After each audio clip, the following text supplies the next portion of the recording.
protocols to be followed during this remote meeting. Please note the meeting is being broadcast live on YouTube and a recording will be made available for public viewing following the meeting. Can members please mute their microphones throughout the meeting when not speaking? This is important since it helps to ensure the quality of the audio for all present. Your microphone should be switched on when invited to speak and switched off when you have finished speaking. Please use the raise hand button to indicate that you wish to speak at any point.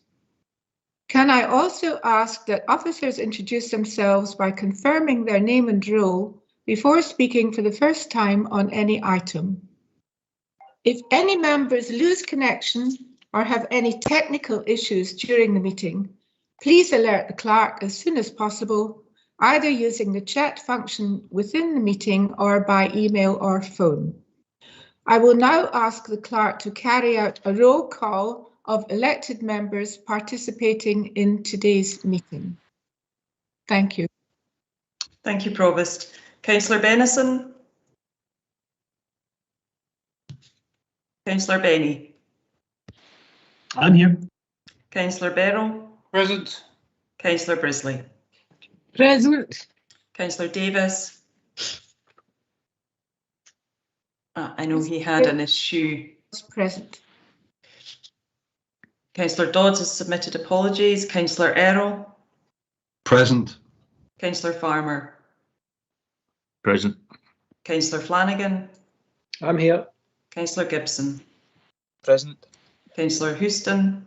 Present. Apologies from Councillor Hutchison. Councillor Kane. Present. Councillor Laurie. Present. Apologies from Councillor McPherson. Councillor Majuri. Present. Councillor MacDonald. Councillor MacDonald. I'm here. Thank you. Councillor McGill. I'm here. Councillor Oxburgh submitted apologies. Councillor Simpson. Present. Councillor Thompson. Present. Councillor Tolomash. Yes, I'm here.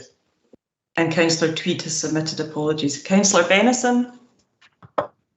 Yes, I'm here. Sorry, I had trouble getting Thank connected. you. Thank you. Thank you. And Councillor Davis. Yeah, I just reappeared. Thank you, Councillor Davis. Thank you, Provost.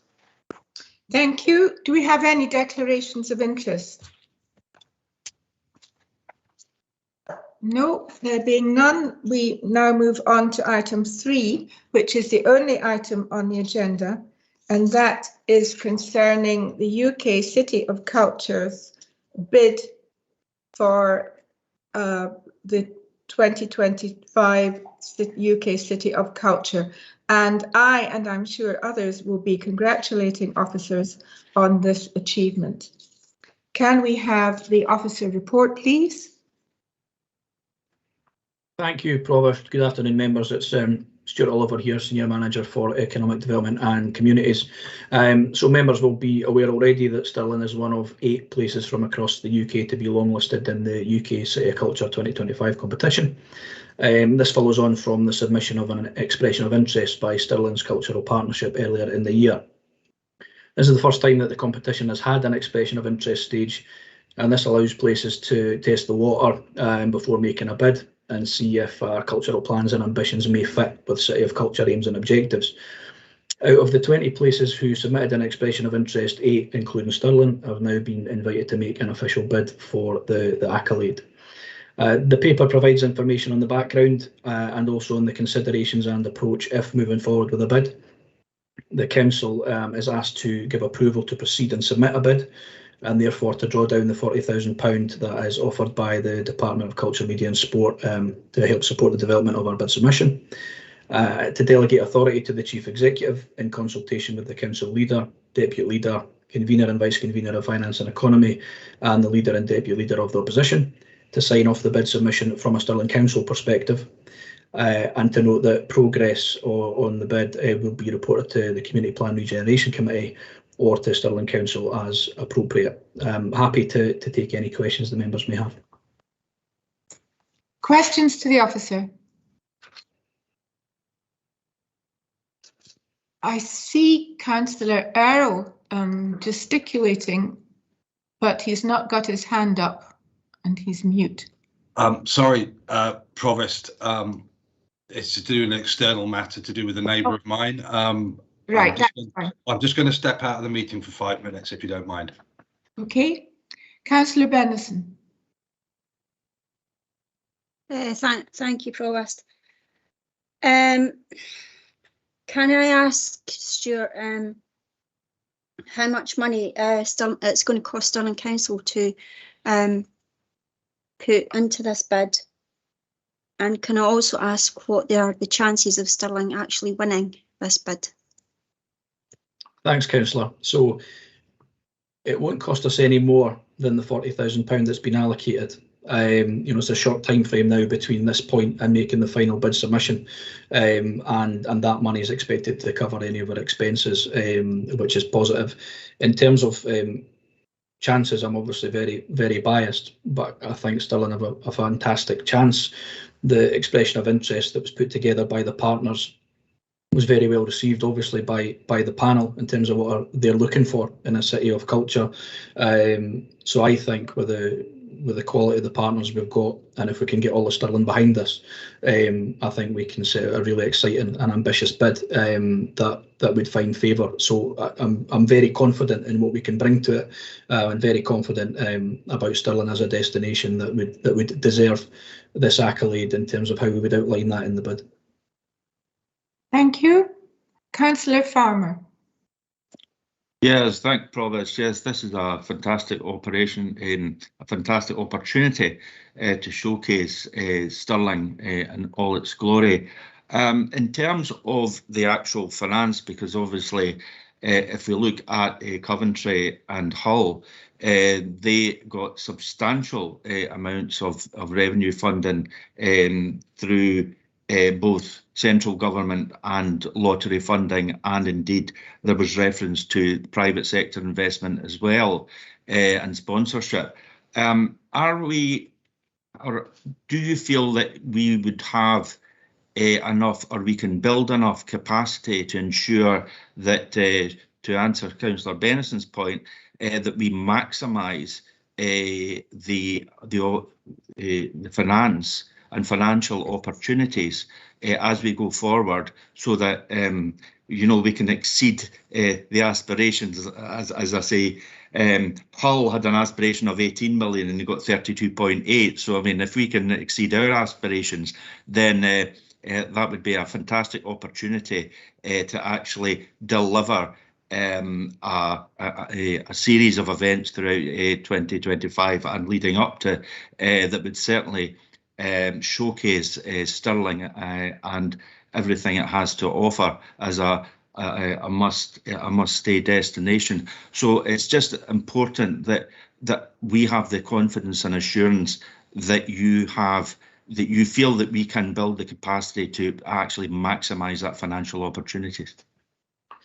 Yeah, thanks, Councillor. I think absolutely, and it was positive.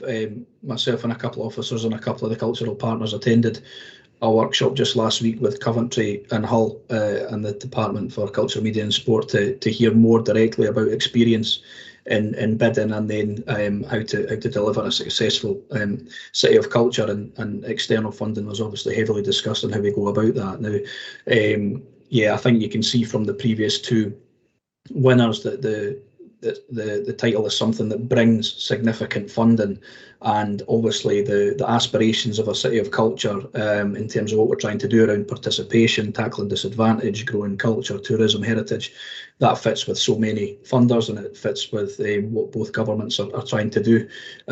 So there's lots of opportunities there, and I think we're more confident than ever because of the contact we've had since it became known that Stirling was on the long list, from a whole range of people wanting to meet with us now to discuss the opportunities, what the plans may be and how they could potentially come in and support us. So yes, myself and the partnership are very confident about that, and I think we'd have a great chance of bringing in significant money to put into Stirling.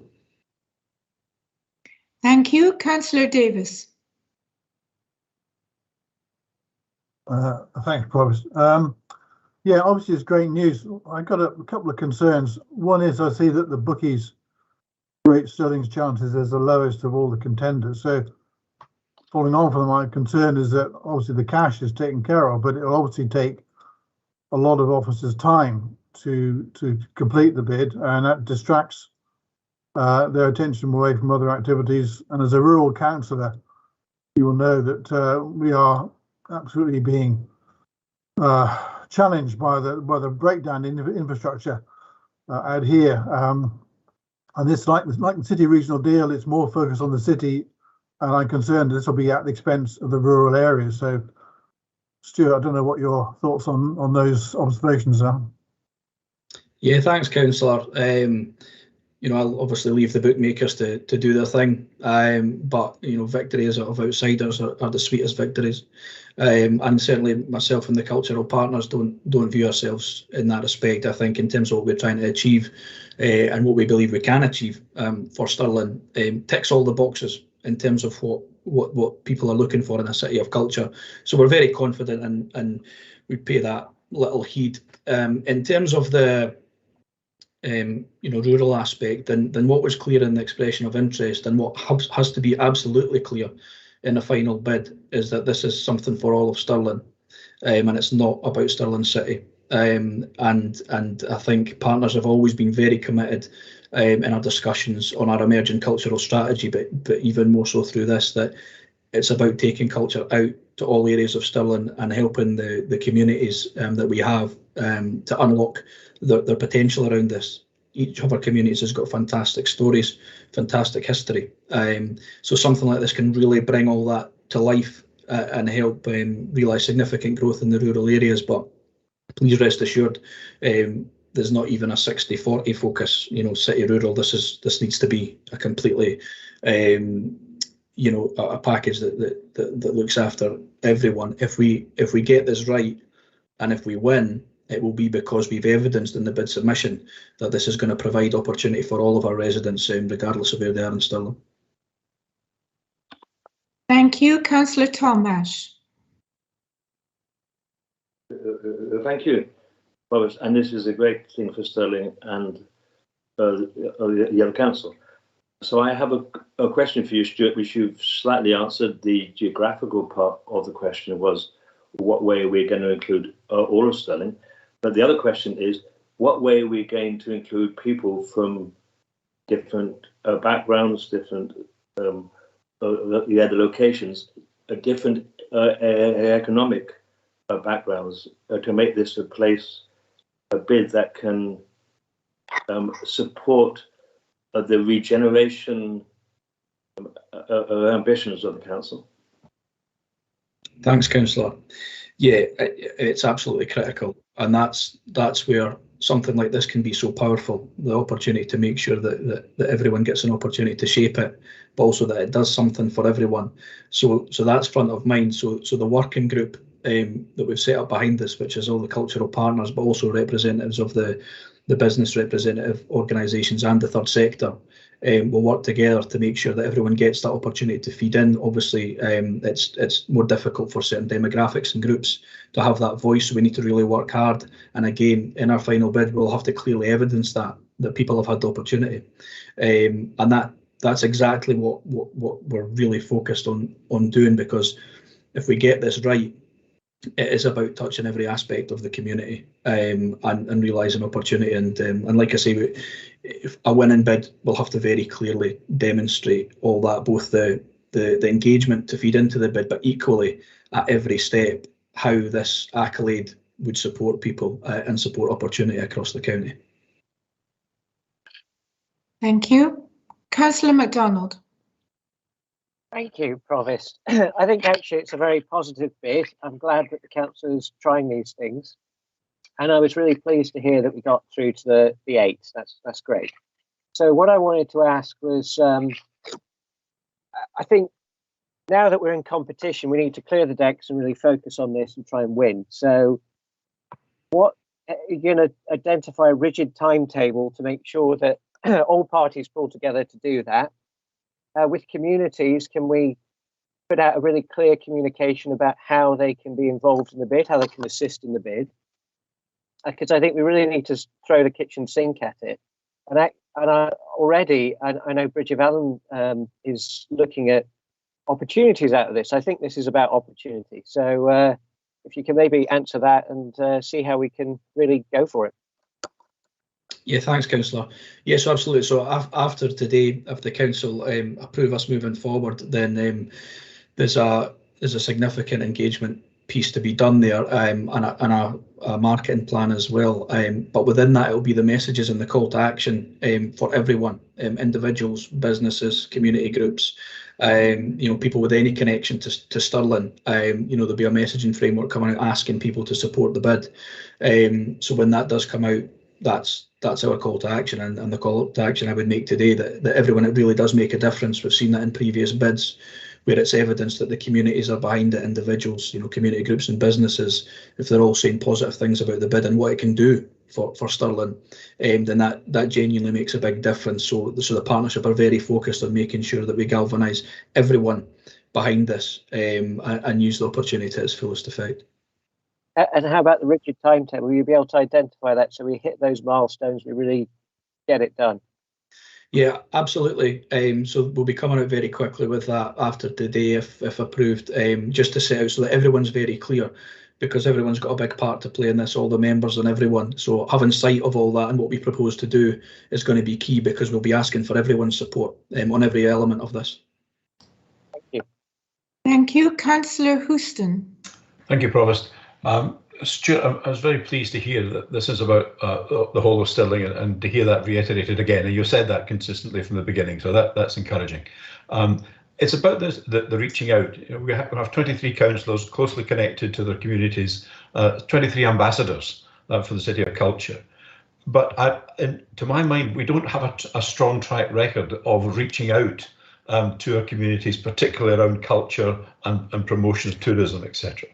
So could I ask that when you talk about the partners, etc., could you perhaps circulate a list to councillors about the organisations that you are reaching out to, and we as councillors then can have a look at that and see if there are any obvious gaps and things that are missing, knowing that organisations within our communities who could make a contribution, and importantly we could get also to support the bid as well. It's just to help make sure we've got that network as widely as out as possible, and we can give some good examples of culture that's happening in the wider sense. Thank you. Yeah, absolutely. Thanks, Councillor. We'll absolutely do that. Thank you. Any further questions? There being none, Councillor Earl, you've just come in. The question? I did. Thank you, Provost, and apologies for me having to step out earlier. That was unavoidable, I'm afraid. If this has already been asked, please let me know. But I'm very pleased to see this, and thank you, Stuart, for the paper as presented, which I think is very informative and helpful at this stage. But I'm really interested in, and you've already articulated this to some degree, about the legacy aspect and how this stage of the bid that we're entering into, it's important for and vital for that to be, and expected for that to be explained and given in more detail. So anything on the legacy side of this, and what the plans will be and how we will look to secure a really positive, long-lasting legacy from this process, and hopefully from being selected as a City of Culture. Yeah, thanks, Councillor, and you're absolutely right. In many respects, the build-up and the year are only the first element. It has to be what that leads to in terms of long-term change that the focus is on. But I think what that comes down to is the development of the programme, really carefully considering the programme, what are going to be the elements of that, and having that end point in mind in terms of what's that long-term legacy and what difference is it going to make to individuals and communities and to Stirling overall. So obviously we can't say too much. The programme's in development, and the stuff that we have submitted so far, we need to keep under wraps a little bit from our competitors who might be trying to find bits and pieces out. But it comes down to that, and that's where the engagement we do with all members, with the steering group, working group and communities really informs it, because in theory, if it's not going to make a long-term change or bring long-term positives to people, it shouldn't be in our programme, because this bid should be about that transformation. How can culture transform futures and lift the whole area up? So just to give you that assurance, it's absolutely a core part of this, and actually in many respects you're looking 10 years down the line as you inform your programme for the next few years. So. Right. Thank you. Thank you. Councillor King. Provis, I was going to move the recommendations and make a couple of remarks if we're ready to move on. Yes, I think we're ready to move on to the recommendations. Would you like to propose the recommendations, Councillor King? Yes, I'd like to propose them and say a few remarks, if that's okay, Provost. I'm happy to say, Provost, we haven't had comments yet. No, you're going to get comments. I need to have the motion proposed, and then we'll move on to comments. So you will get your opportunity.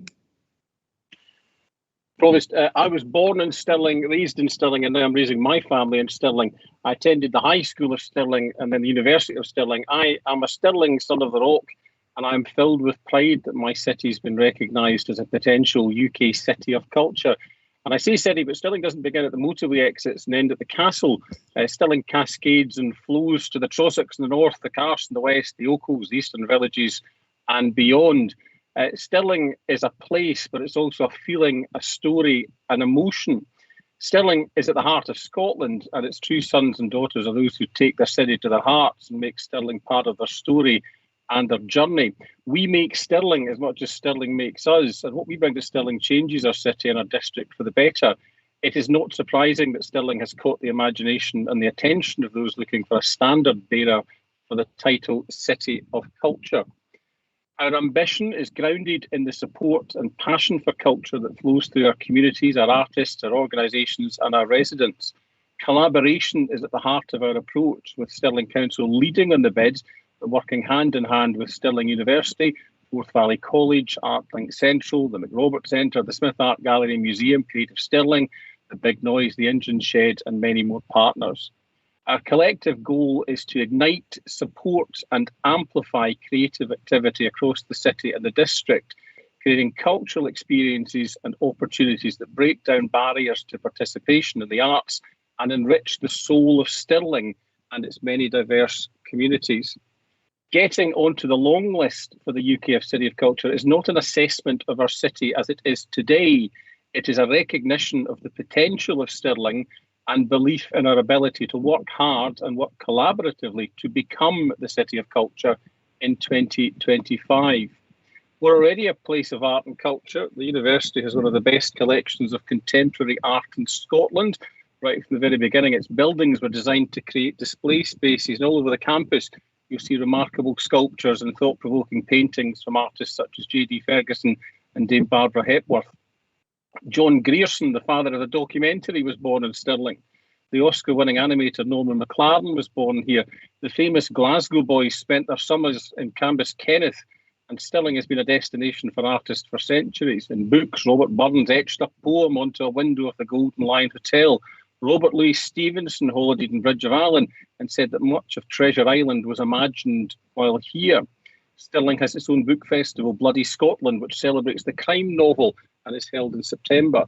The Smith Art Gallery and Museum is a treasure trove of artefacts and art which we all recommend to everyone who visits Stirling. And although we live in the heart of Scotland, surrounded by great natural beauty and world-class heritage and culture, we're also ambitious with a culture of industry and commerce. Until the Forth Bridge opened in 1890, the bridge at Stirling was the only way over the River Forth. Stirling was literally the gateway to the Highlands. Scotland's first heavier-than-air flight took place in Stirling when the Barnwell brothers built and flew an aircraft from Fallen-Inch Field in the shadow of the castle. Today, that entrepreneurial spirit attracts international companies like Superglass, who last year invested over €40 million on expanding their Stirling operation. We've embraced the digital world with digital incubator firm Codebase here in the city. They're looking to support the next Amazon or eBay from the mind of an entrepreneur into existence, creating jobs and wealth right here in Stirling. Stirling University is also a centre of excellence in aquaculture, and through the work at the nearby Innovation Park, we're supporting tech and sporting companies to grow and develop. We are filled with ambition, Provost. Just like the wolf in our coat of arms, we fear nothing and no challenge is too great for our citizens and our city. We are alive with history, alive with ambition, we're alive with adventure, with character, with laughter, and with culture. We have all of the right ingredients to win this City of Culture in 2025. And with hard work and teamwork, we can do this. Councillor Davis mentioned the bookmakers' odds. We're 6-1. The favourites are 4-1. There is not a lot in it. In 2016, Leicester City were 5,000-1 to win the English Premiership, a set of odds that cost the bookmakers £15 million. I look forward to seeing a similar payout in the spring when we are awarded the title City of Culture. Promise to finish, we will use both the bid process and all the time between now and 2025 to learn, to grow and to enrich our offering so that in 2025 we do ourselves and our country proud and leave a legacy beyond the Year of Culture and create another defining chapter in Stirling's story. I think that's remarkable. I think Stirling is remarkable. And thank you for indulging me with my comments about my city and my district. And I'm very proud of where we are and the work that's gone in already. I'm happy to move the recommendations today. Thank you. Happy to second, Provost, and just to say that I'm very proud that Stirling is the sole city, the sole Scottish entry into the UK City of Culture for 2025. And I certainly would like to congratulate officers and the team for actually getting us there, because that's a tremendous accolade that we've got already on becoming into the long list. And as I see, Councillor Kane has certainly alluded to our cultural assets and what we are proud of as a city, and I would certainly second those comments. But also, you know, culture is a key priority and a catalyst for regeneration in our communities. And it has to be across our communities. It has to be in our rural communities. It has to be in our former coalfield communities, because we have got a rich legacy, as we see with Big Noise in both Falin and in Raploch. So it's about getting our communities inspired and bringing our communities along with us in order to ensure that we, as a Team Stirling, do everything that we possibly can right across this chamber, but also across our communities to maximise our chances for success. So I'll keep my comments very brief there, but the opportunities are absolutely endless in terms of making and showcasing what Stirling has to offer as a must-visit destination, and the potential economic and social benefits, both in terms of well-being for our citizens, but also for economic growth potential, is quite exciting. So I'm pleased to second, Provost. Thank you. Thank you very much. I'm now going to open this to debate. Comments? I see Councillor Benny has his hand up. Councillor Benison had her hand up first, I think, Provost. Right, I think it was a sort of dead heat, but Councillor Benison. You're okay, Neil. You go first. You go first, Neil. I'm okay. Okay, Councillor Benny. Okay, Provost. I think this is a good paper, and I think we can all reflect on what it is that we like and what it is that we don't like about Stirling when we go forward with these things. I'm tremendously excited about this. Like Chris, I'm a son of the Rock, and I was born here and raised here and all the other stuff, and I could no doubt wax lyrical about all the things that either annoy me about Stirling or that I like about Stirling now. But what this bid is about the future.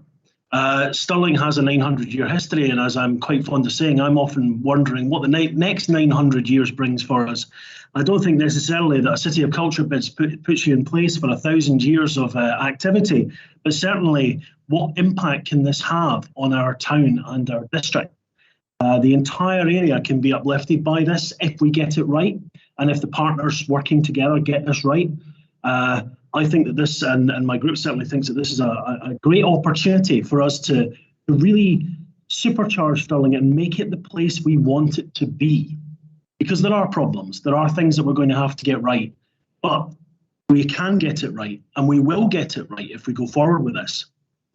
I'm looking at the list of other cities or districts, or indeed, I never thought of Cornwall as a city, but there it is in the City of Culture list.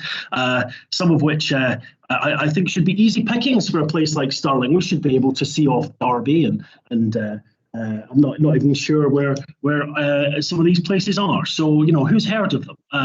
People have heard of Stirling. We are a fantastic city, and we can really beat these people. We can get a great bid together. But one of the things that my colleague Councillor Earl said there about legacy is that we should also be thinking about the legacy of what putting this bid together does for Stirling. It should bring people together. It should allow us to grow our address book and to be able to call on people who wanted to help Stirling at this time. Even if we don't get the City of Culture bid, we should still want to do things with people. We should still want to work together across the place to improve well-being, to improve our community, and to make Stirling a fantastic place for the future. Thank you. Councillor Benison. Thanks, Provost. I think I'm going to be in a minority here because I'm not actually going to support this. For no other reason than I don't think Stirling will actually win. I'm not speaking down about Stirling, and I'm not speaking down about the officers' work here, but I think that the work being done here just now should be getting done anyway. I think if the judges were actually to come to Stirling and see Stirling as it is just now, I don't think that we would win. There's empty shops, there's half-empty shopping centres. We've not the numbers anticipated for visitors. We don't have the hotel space for them. We just don't have the capacity for all these visitors that's expected to come here. We've got we don't have enough shops, we don't have enough restaurants, we don't have enough pubs. We've got a prehistoric over-provision policy that the licensing board has imposed on us. So there's not going to be any capacity for any other restaurants, pubs and clubs in the town centre. So I'm not going to support this for the simple fact I don't think that we're going to win. And I'm sorry it bursts people's bubbles, but I'm not supporting it. Thank you. Thank you. Councillor Houston.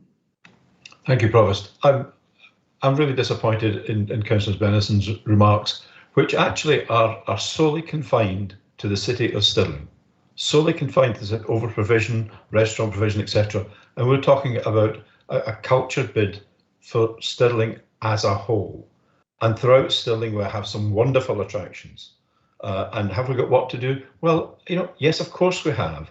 And I imagine that every part and every one of the 7 places that we're talking about, even Cornwall, will have what to do to bring it up to the standard that we would all wish to aspire to. Nowhere is perfect. And we are far from perfect in doing that. But that's not to put aside.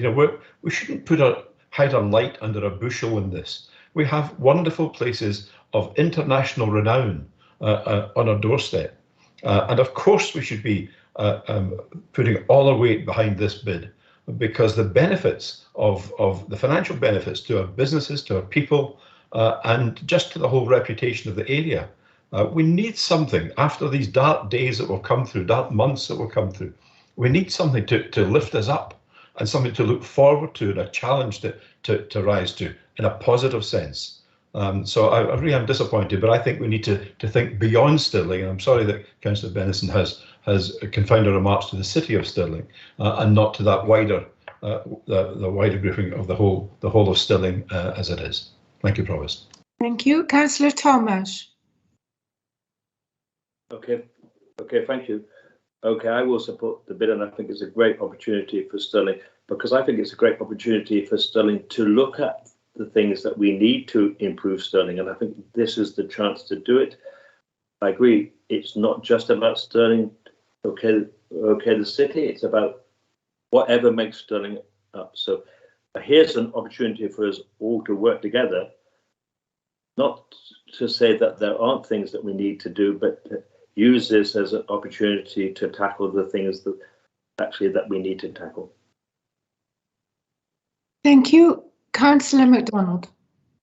Thank you, Provost. I am very positive about this bid, and I'm a rural councillor, and I see lots of opportunities for my rural ward in this. Stirling isn't perfect, but striving for the best with Stirling is always a work in progress and will always be a work in progress. We have great building blocks. Councillor Kane outlined a lot of fantastic things about Stirling, and I think we all need to get behind this bid, be positive. It's a fantastic opportunity. We've actually got nothing to lose, and I think I can only see benefits out of the things we could do with this. So I would like us all to come together and really back this bid and really go for it and absolutely try and win this. We're in the competition. We got to the long list. Why can't we get through to the short list? Why can't we win? Of course we can.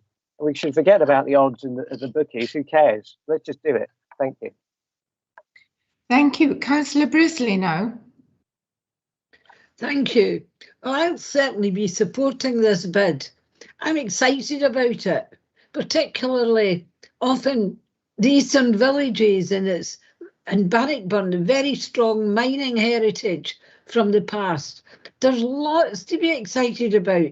And as far as I'm concerned, I wouldn't have been quite so excited if it had only been concentrating on the city of Stirling, which, by the way, most shopping centres and most cities are suffering exactly the same way Stirling is.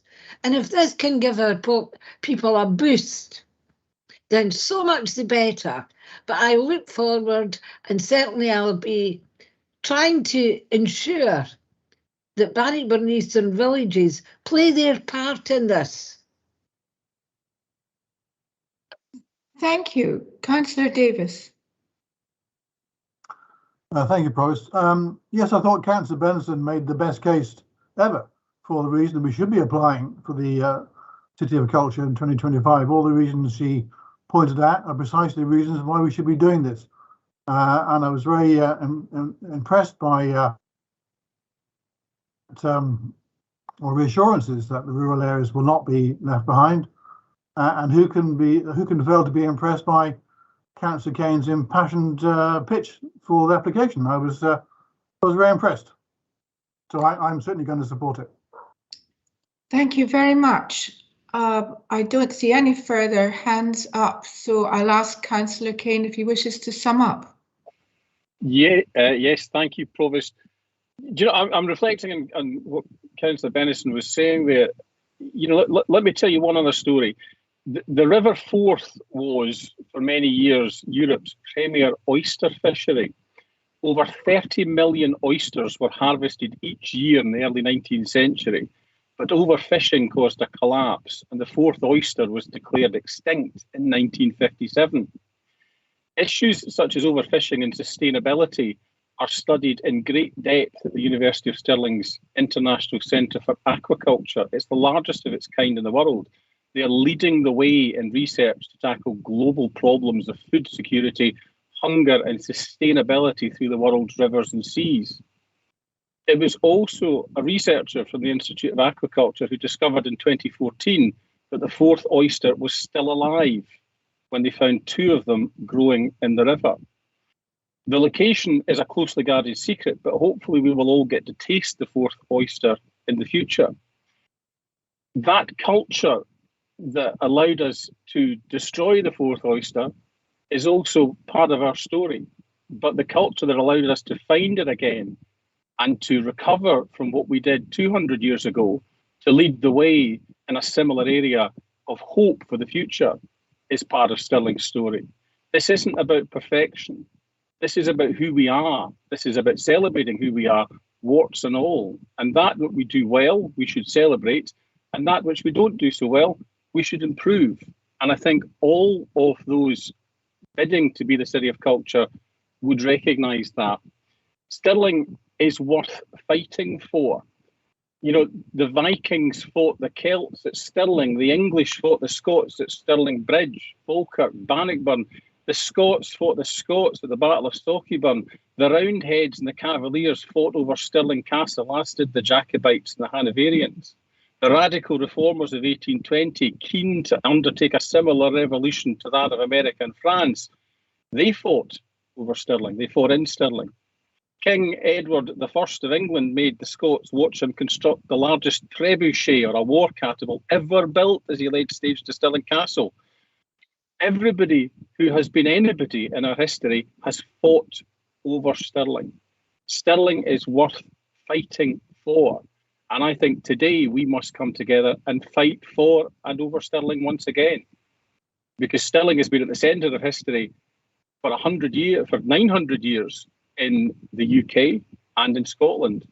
And if we come together and fight for it again, we will overcome the odds and we will be the UK City of Culture in 2025. And you never know, we might have a fourth oyster to celebrate with. I can but hope. So no, I'm happy to sum up, and Councillor Benison's points, I don't think we should dismiss them. I think we should embrace them and use that as part of our armour to do more and win this bid for Stirling.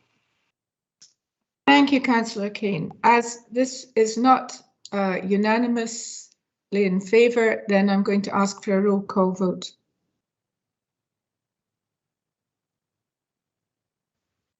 Thank you, Provost. Councillor Benison? Against. Councillor Benny? For. Councillor Barrow? For. Councillor Brisley? For. Councillor Davis? For. Councillor Errol? For. Councillor Farmer? For. Councillor Flanagan? For. Councillor Gibson? For. Councillor Houston? For. Councillor Kane? For. Councillor Laurie? Councillor Majuri? For. Councillor MacDonald? Definitely for. Councillor McGill? For. Councillor Simpson? For. Councillor Thompson? For. Councillor Tolamash? Excuse me, for. The motion is carried 17-1. Thank you, Provost. Thanks, members. Thank you. So the Council has given approval for submission of a formal bid. And that concludes our business. Thank you all for your participation. Thank you, Provost. Thank you. Thank you, Provost. Thank you, Provost. Thank you, Provost.